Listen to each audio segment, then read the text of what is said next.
So growing up, I went to a school for the deaf, and it was an oral school. Here's a picture of it right here.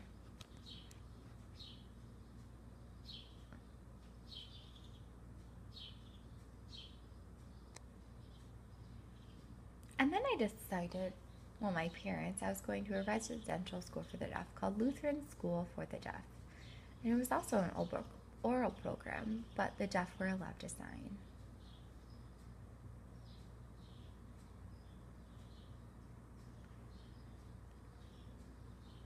And then when I was in 7th grade, I was mainstreamed for junior high.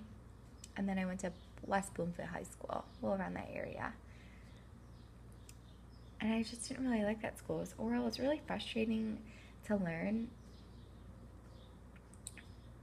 And so my parents took me out of that school.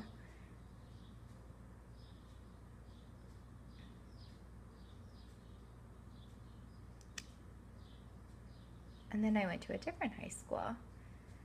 And then I ended up going to MSD.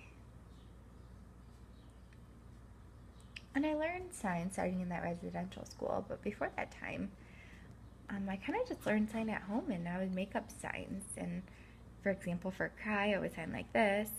And then there was many different signs. I kind of don't remember them, but I remember signing car and eat and just many different signs that we signed at home, but very, very little.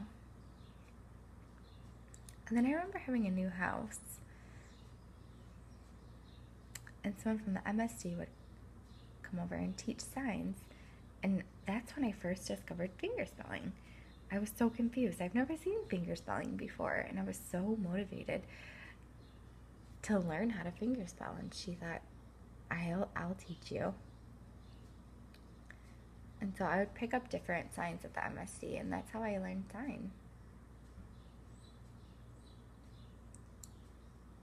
So I love sign way more than oral. I'm way more visual, and have more motivation to know what's going on in the world, and it's better to sign than be oral, in my opinion.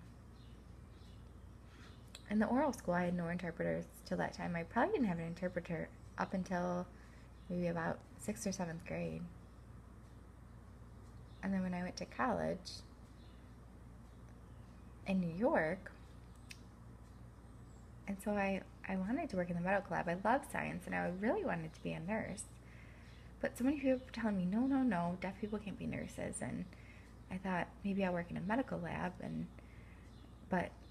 work with blood. I was really interested in working with blood. And then I remember it was in 1979, and some information was coming out about many people dying from blood, and being so confused about what was happening. And that's when HIV and AIDS was a really big breakout, and we didn't have much information on it. So I kind of dropped that profession and decided to go into technology field. And it's not my favorite, but I specialize in it. It's good.